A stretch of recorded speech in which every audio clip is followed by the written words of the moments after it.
Sometimes it's the quiet observer who sees the most. A quote by Catherine L. Nelson. Welcome to a Season of Caring podcast, where there's hope for living, loving, and caring with no regret.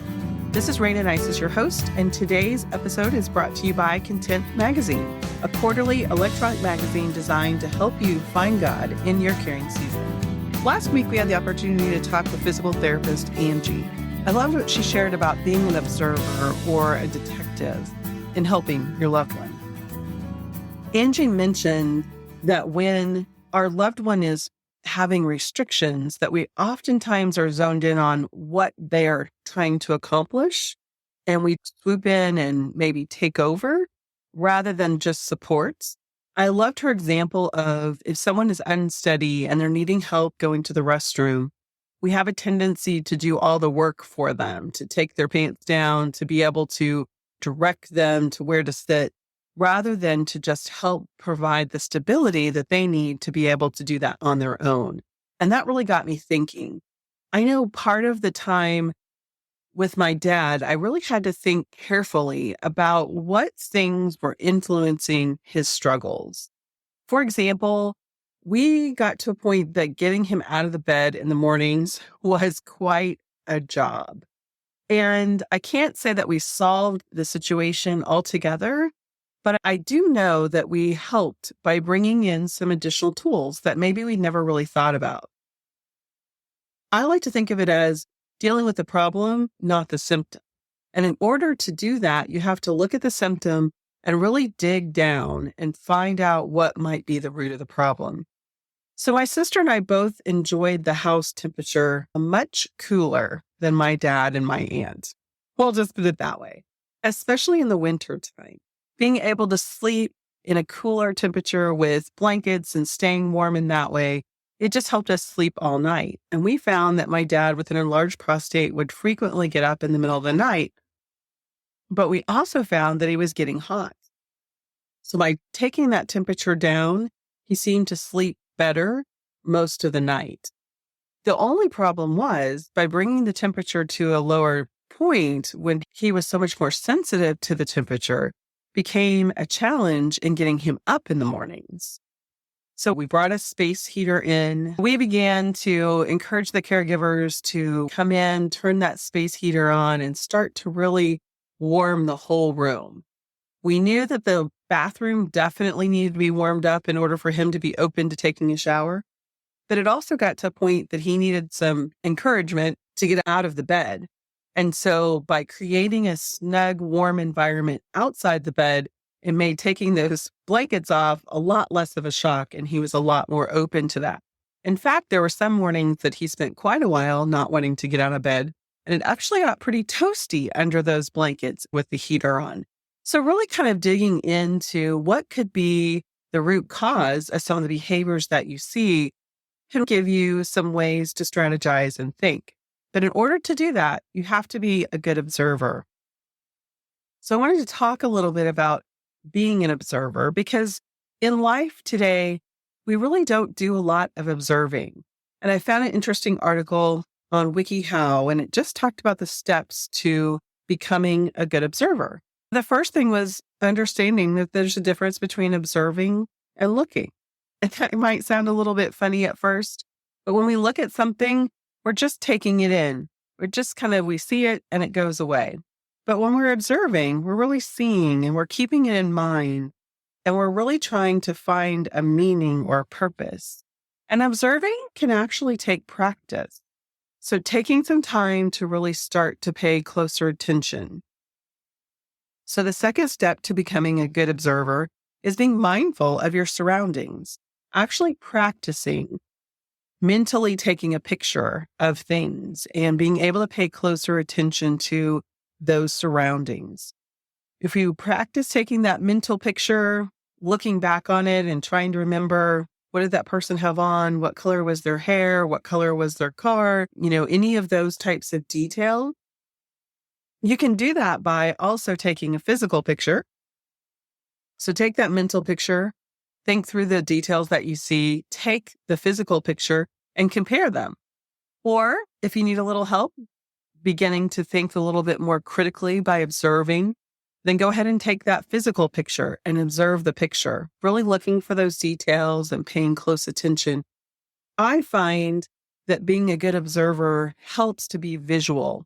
So closing your eyes and actually recreating what you saw in your own mind's eye can help you to be a better observer. The third one is pay attention to the details, be purposeful in noticing things. So when you're trying to observe the one that you're caring for, possibly paying attention to how they handle the temperature. My dad often felt colder, and I learned to dress in short sleeves because the temperature in his home that was comfortable for him was hot to me. But noticing when he was feeling cold, he really would get in a bad mood if he was too cold. So making sure that he had that soft blanket near when he needed to take a nap, or keeping him physically moving and active so that he would keep that blood pumping helped him. Noticing when was the last time he ate? How well did he eat? Did he eat his favorite things, or did he ignore those things? Sometimes when we ignore some of our favorite things, we might notice that that's the beginning of getting sick. It might be a toothache. So we really have to be a good observer as a caregiver and start looking at the kinds of things that could be the root cause of that behavior that seems to be different. The fourth thing is really important, and I totally agreed with this WikiHow article where it said we have to refrain from judgment. That to me took a lot of practice because having a tendency to just look and have an opinion came very naturally. So learning to just observe and not to determine if someone's right or wrong, or really just paying close attention to what is actually happening and not judging it. So mentally, thinking of yourself as maybe a court reporter. The job of a court reporter is just to record everything that's going on. It's not to win the argument. It's not to vote on the jury. It's just to record what was said. So really thinking of your job as just being that person who's in the room recording everything that they see and hear. The fifth step that they said was to slow down. And again, we are so busy in life today that it is a constant thing to be reminded of. Even as a caregiver, when there is so much to do, we have to learn to take those breaks and really slow down, build that mental picture, take that picture every day, and just begin to work on studying what we're seeing and how our loved one is responding to medication changes, to personnel changes. If we have different caregivers around them, how does that impact them? Lots of things to think about when we're being an observer. So one of the things Angie mentioned that I really liked a lot was when we're learning to develop that skill of observing, we're also equipping ourselves to relieve some of the stress of doing it all ourselves.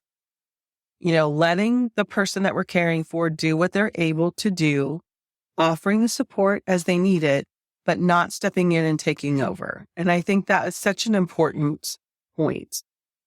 As I think about being an observer, it reminds me of this course that I took. One of my favorite courses I took during my coach training. It was from the Inquiry Institute, which is Marilee Adams Institute. And I got interested in her teaching from her book, Change Your Questions, Change Your Life by Marilee Adams. And in that book, she teaches the concepts of the learner and the judger mindset. And with the learner and the judger mindset, you might have heard it as growth or fixed mindset. Marilee uses learner and judger. She teaches about the learner. And the learner is open to learning, to discovering. And it's a mindset of curiosity. Judger is worrier. They're more worried about establishing what's right or wrong, or determining whose fault something is. It really is a mindset of blame. And I think with that judger mindset, we're often rooted in being concerned about what other people think. So possibly being embarrassed by a situation because we're really looking at trying not to be embarrassed. We're worried about what other people think. So we have more of a tendency to jump to conclusions and interact in a certain way. So when we think about the learner and the judger, Marilee teaches from what's called a choice map. She says that in the very beginning of that map, we're sitting in a place where anything that impacts us in that moment, our thoughts, our feelings, or our circumstances are all impacted by our questions when we're thinking about what we're going to do, how we're going to respond. The thinking before the actual decision to do something is the question that we ask ourselves. And if we learn to change our questions, we can change our life. So the concept of thinking and questions can be a little curious, but I found it to actually be really interesting. So let's think about in the morning, we go in and pick out our clothes, we look at our closet, and we're immediately asking ourselves lots of questions. What's the weather going to be like today? What did I wear yesterday? What's going to be comfortable I'm going to do today? Do I want to wear this? Will that work for this situation? We're immediately asking ourselves lots of questions. And from those questions, we then make decisions that move us forward. Marilee says that's happening all the time, whether we're noticing the questions we're asking ourselves or not. We are asking questions. So the questions can either be learner questions or they can be judger questions. When we find ourselves in a situation when that person cuts us off in the highway, we immediately think to ourselves, is there curiosity? Oh, I wonder why he's in such a hurry. I wonder if everything's okay with that person. That puts us in a learner mindset, not being angry or frustrated and immediately triggering our response in a negative way. Whereas if we're using our judger mindset, we're immediately angry. Who does he think he is? He's not driving safely at all.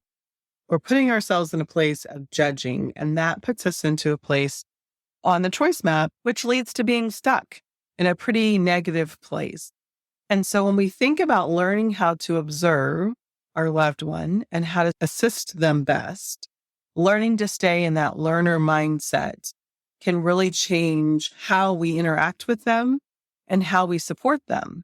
The learner mindset is a mindset of curiosity. So asking ourselves questions about, I wonder why he's doing that. I wonder what are the facts in this situation. I wonder what he's trying to accomplish or what he would like to happen. When I think about in my caregiving season, a lot of times those are the questions I was asking myself when I saw unusual behavior with my dad. If he was pacing a lot, if he was wanting to leave, then beginning to ask myself those questions, what's making him uncomfortable?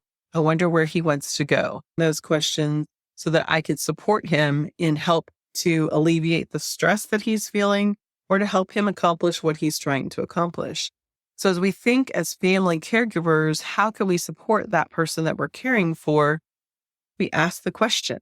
We start to observe the behaviors and then with curiosity, try to discover what it is that they're trying to accomplish. As we talked today, we've literally talked about how to become a better observer in allowing ourselves to just step out of our own agenda, motivation, and just observe, learning to pay close attention to those details and stay in the moment and mindful in the moment. Once we get that observer behavior solved and grow and improve the situation, are we asking ourselves judger questions that put us into a negative place of blame and frustration and shame, either maybe on ourselves or anger with someone else, and just getting into that judger pit that can really be a drag. So if you're interested in learning more about the learner and the judger mindset, I would highly recommend Marilee Adams' book, Change Your Questions, Change Your Life. You can also visit inquiryinstitute.com, and the choice map is available for a free download there. So you might check that out. Thank you for joining me today on the Season of Caring podcast. This podcast has been brought to you by Content Magazine, a quarterly electronic magazine designed to help you find God in your caregiving season. Filled with stories from others' caregiving seasons, practical tips, prayers, inspiration, and brain trainers for fun. Coming in January of 2023, Content Magazine. A Season of Caring podcast is for the encouragement of family caregivers. If you have financial, legal, or medical questions, be sure to consult your local professional. And take heart in your season of caring.